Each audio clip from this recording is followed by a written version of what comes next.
যেটা তৃণমূল পারে না সেটা বিজেপি পারে। কারণ মমতা ব্যানার্জির মাকে অটল বিহারী বাজপেয়ীজি এসে পায়ে হাত দিয়ে নমস্কার করেছিলেন। আজকে সেখানে একটা জগন্নাথ দেবের মন্দির হয়েছে, দিলীপ দাস সেখানে গিয়ে তার সৌজন্যের বার্তা দিয়েছে, তোমরা রাম মন্দিরে যাওনি বলে আমরা এখানে, তোমরা ট্রাস্ট বানিয়েছো, এটা জগন্নাথ ধাম কালচারাল সেন্টার তোমরা বানাতে পারো, কিন্তু আমরা ভগবানকে ভগবান হিসাবেই দেখি, সেই জন্য সেই হিসাবেই তার কাছে পৌঁছেছি ভগবানের আশীর্বাদ পেতে। এই বার্তাই উনি দিয়েছেন। আমাদের যখন রাম মন্দির হয়েছিল, তো আমাদের বলতে হিন্দুদের সবাইকে ডাকা হয়েছে, অনেকে গেছেন অনেকে যাননি, বিশেষত আমাদের পশ্চিমবঙ্গের দিদিমণি তো জানেনি।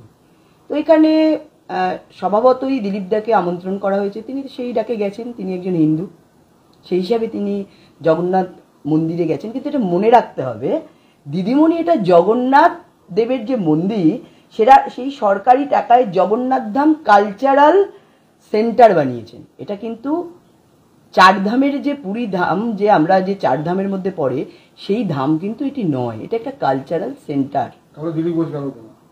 দেখুন, দিলীপ দা কেন গেছে তিনি তার উত্তর তিনি নিজেই সবাইকে দিয়েছেন, সেই ব্যাপারে আমার কিছু বলার নেই।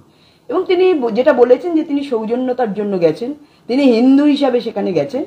কিন্তু আমার যেটা ব্যক্তিগত, এটা হচ্ছে নিশ্চয়ই হিন্দুদের আবেগ, হিন্দুদের ধর্ম আমরা মাথায় রেখেই আমরা এই মন্দির, এই পুজোটাকে নিয়ে আমরা খেলা করি না। সুকান্ত, শুভেন্দু তাদেরও তো আমন্ত্রণ ছিল, কিন্তু তারা তো কেউ যায়নি। দেখুন, আমি বলছি এটা যার যার ব্যক্তিগত ব্যাপার, কে যাবেন কে যাবেন না, আমন্ত্রণ সবাইকে করা হয়েছে। কেউ মনে করেছেন যাননি, কেউ মনে করেছেন তিনি গেছেন, এবং কেন গেছেন সেটা তার উত্তর একমাত্র তিনি দিতে পারবেন, আশা করি তিনি দিয়েওছেন। কিন্তু আমার যেটা মনে হয়েছে যে জগন্নাথ ধাম নিয়ে, যেহেতু পুরীর মন্দিরে মমতা ব্যানার্জিকে ঢুকতে দেওয়া হয়নি, কারণ সেখানে হিন্দু ছাড়া কাউকে ঢুকতে দেওয়া হয় না, এবং তার যে কথোপকথন, তার যে কার্যকলাপ, তাতে পুরীর মন্দির মনে করেননি তিনি হিন্দু কিনা সে বিষয়ে সংশয় ছিল, সেইভাবেই তিনি এখানে জগন্নাথ মন্দিরের নামে জগন্নাথ কালচারাল সেন্টার খুলেছেন। অর্থাৎ ভাবুন, এই মানে মানুষের, হিন্দুদের ভাবাবেগ নিয়েও তিনি খেলা করেছেন। হিটকোকে দিয়ে তিনি ওখানে একটা কালচারাল সেন্টার বানিয়েছেন, যেটা তিনি জগন্নাথ মন্দির বলে হিন্দুদের সামনে তিনি এখন বড় হিন্দু হতে চাইছেন। হিন্দু হন, আমার তাতে কোনো আপত্তি নেই, কিন্তু খেলা করবেন না। জগন্নাথ মন্দির, জগন্নাথ দেব আমাদের আবেগ, মানুষের ধাম, মানুষের, হিন্দুদের ভগবান, সেইটাকে একটা কালচারাল সেন্টার আখ্যা দেবেন, এটা নিশ্চয়ই কাম্য নয়। এটা সারা পশ্চিমবঙ্গের মানুষেরও জানা উচিত যে ওটাকে উনি কালচারাল সেন্টার বানিয়েছেন, নট জগন্নাথ ধাম। দলের নিষেধাজ্ঞা উপেক্ষা করে দিলীপ ঘোষ গেল না, এখানে কোনো নিষেধাজ্ঞা, দেখুন নিষেধাজ্ঞার কিছু নেই। এখানে সবাইকে সবাই ডেকেছেন। দিলীপ দা একজন পোড় খাওয়া রাজনীতিবিদ, এবং আমাদের দলের স্বাধীনতা আছে, এটা তার ব্যক্তিগত ইচ্ছা থেকে তিনি গেছেন। দেখুন, অনেককেই বলেছেন, কেউ গেছে কেউ যাননি, কারোর মনে হয়েছে এখানে যাওয়া উচিত নয় তিনি যাননি, উনার মনে হয়েছে যে যাওয়া উচিত তিনি গেছেন। তাহলে এটা দলকে অগ্রাহ্য করেই যাওয়া বলে না, পরোক্ষভাবে ঘুরিয়ে? দেখুন, দলকে অগ্রাহ্য, দলের কোনো নির্দেশ বলে বিষয় নেই, উনাকে বলেছে উনি গেছেন, এবং কেন গেছেন উনি উত্তর দিয়েছেন। হ্যাঁ, সেটা সেই ব্যাপারে আমরা একদমই, আমি বিশেষত আমি একদমই বলতে পারবো না, কারণ এটা তার ব্যক্তিগত ব্যাপার। তৃণমূলের যোগদানের কি সম্ভাবনা প্রবল? আমার তো কোনোদিনই কখনোই মনে হয় না যে তিনি তৃণমূলে যোগদান করবেন। এটা আমার ব্যক্তিগত স্তর থেকে আমার যেটা মনে হয়েছে, আমার কোনোদিন মনে হয় না তিনি যেভাবে রাজনীতি করে এসছেন, যেভাবে তিনি ত্যাগের মধ্যে দিয়ে রাজনীতি করেছেন, তিনি আজকের দিনে এসে যদি তৃণমূলে যোগদান করেন, পশ্চিমবঙ্গের মানুষ কখনোই সেটা ভালো চোখে নেবেন না, এবং আমার দৃঢ় বিশ্বাস তিনি তৃণমূলে কোনোদিন যোগদান করবেন না। তিনি পার্টি ছেড়ে দিতে পারেন, কিন্তু তৃণমূলে যোগদান করবেন এটা অন্তত আমার বিশ্বাস কোনোদিন হয়নি বা হবে না। মানতে পারছেন না? মানতে পারছি না, এটা সম্ভবই নয়। তিনি ওখানে বলেছেন যে ধর্ম আলাদা, রাজনীতি আলাদা, এখানে রাজনীতি করতে আপনি সেটা নেই। দেখুন, আমি তো আবার বললাম, উনি উনার জবাব দিয়েছেন, এবং সত্যি কথাই আমরা ধর্মীয় ভাবাবেগকে আমরা শ্রদ্ধা করি। দেখুন, কুম্ভ স্নানে গিয়ে যখন সবাই কুম্ভে গেছিলেন, এখান থেকে মমতা ব্যানার্জি বলেছিলেন মৃত্যু কুম্ভ। উনি বলেছিলেন, মানুষের ভাবাবেগে উনি বারবার আঘাত করেন। আজকে জগন্নাথ ধাম কালচারাল সেন্টার, এটা কালচারাল সেন্টার? ঠাকুরকে নিয়ে আর কি হচ্ছে? হ্যাঁ, এটা আপনি কালচারাল সেন্টার? আপনি বলছেন যে পুরীর মন্দির, মন্দির আর কালচারাল সেন্টার মানে কি মানুষ বোঝে না? তো আপনি ঠাকুরকে নিয়ে খেলা করছেন। আমরা খেলা করি না, আমরা শ্রদ্ধা করি, আমরা ভগবান মানি। বাড়ি বাড়িতে দীঘার ওই জগন্নাথ দেবের বাড়ির মন্দিরের ছবি পাঠাবে এবং প্রসাদ দেবে বাড়ি বাড়িতে, দিতে পারেন। পশ্চিমবঙ্গ দেখুন, উনি রাজনীতি করছেন। যদি উনি রাজনীতি না করতেন তাহলে এখানে মন্দির কালচারাল সেন্টার কথাটা ব্যবহার করতেন না। আজকে সরকারের টাকায় আজকে যে আমাদের রাম মন্দির রয়েছে, সেখানে সারা পশ্চিমবঙ্গ না সারা ভারতবর্ষের লোক সেখানে নিধি দিয়েছে। তার মধ্যে আমরাও দিয়েছি, চাল দিয়েছে, আমরা অর্থ দিয়েছি, সবাই, প্রত্যেকে, সাধারণ মানুষ, টিএমসি, বিজেপি, সিপিএম, প্রত্যেকের দাঁড়ে দাঁড়িয়ে যাওয়া হয়েছে এবং সেখান থেকে রাম মন্দির নির্মাণ হয়েছে।